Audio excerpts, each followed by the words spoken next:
Hello everyone, welcome back to my YouTube channel. My name is Adrian and today we're going to be going into how to build an Android Studio app, specifically a sleep tracker in Android Studio. So before we start, I'd appreciate it if you guys would like and subscribe, and yeah, let's get into it.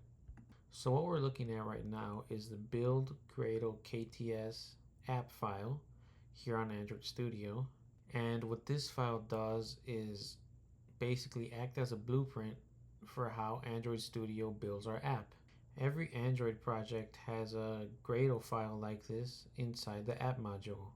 At the very top, we can see plugins. These turn on Android application support, Kotlin support, and Jetpack Compose support. Without these, the project wouldn't know how to compile Kotlin code or render Compose UI. Then we have the Android block. Here is where we defined important project settings. Namespace, this is our app's package name, sort of like an ID. Compile SDK 35. We're compiling against Android 14.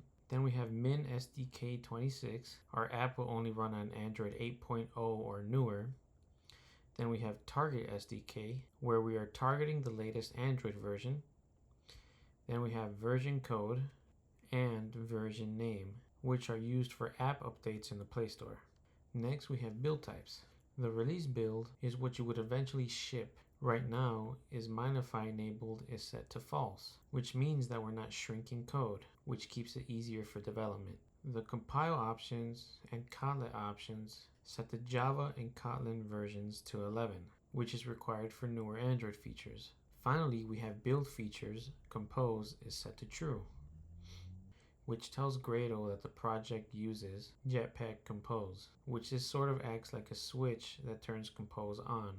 So what makes this file so important is without it, the rest of our code would not even be able to compile. So what it basically does is that it tells Android Studio what Android version to compile for, what libraries our code depends on, and whether features like Jetpack Compose are enabled. Think of it as the app settings plus shopping list for all the tools and libraries we use. And at the bottom of the file, we have the dependency section. Think of dependencies as a list of outside tools and libraries that our app needs to work. So now let's move on to one of the main files of the program.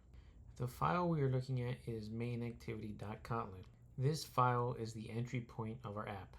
Every Android app has to start somewhere, and that is usually the main activity file. We extend component activity, which is just the base class Android gives us, for screens that use Jetpack Compose. Inside onCreate, which is the function Android calls when the app launches, we use setContent. SetContent is special. It's what lets us use Compose UI instead of XML layouts. And right now inside of it, we call a composable function named SleepScreen. That means that as soon as the app starts, it will draw whatever UI is defined inside of SleepScreen. So the point of this file is that it keeps activity really clean. Instead of having to stuff UI code inside of main activity, we push it into composables like SleepScreen. That's the modern way to build Android apps. Logic in the view model, UI in the composables, and the activity just kicks things off. The file we are now looking at is the sleepviewmodel.kotlin. This file is the brains of our app. It doesn't draw anything on screen, but instead it holds the data and the logic. At the very top, we defined data class sleep entry. Each entry represents one sleep session, and it stores an ID so we can identify it later, a start and end time, and a quality rating from 1 to 5. Then we have sleep view model, which extends view model. A view model is where we keep state that should survive configuration stages, like rotating a phone. Inside of it, we declare two main pieces of state: entries, which is a list of sleep entry, which starts out empty, and tracking start, which is either null or the time that you tapped start. Both of these are mutable state flow. That means that they're streams of data, and because they're flows, Jetpack Compose can list to them and update the UI whenever they change. Notice we also expose entries and tracking start as read-only state flows. That way the UI can read them, but only the view model itself can modify them. We also keep a simple counter called nextID, so each entry has a unique number. Stateflow is important here because it makes our app reactive. Instead of us telling the UI manually to refresh, Compose just watches the flow. Whenever entries change, the UI list will update automatically. The functions in this view model cover everything a user can do. Start tracking remembers the start time. Stop tracking takes the start and now, makes a new sleep entry, and adds it to the list. Add manual, it lets you add a session manually by entering hours and quality.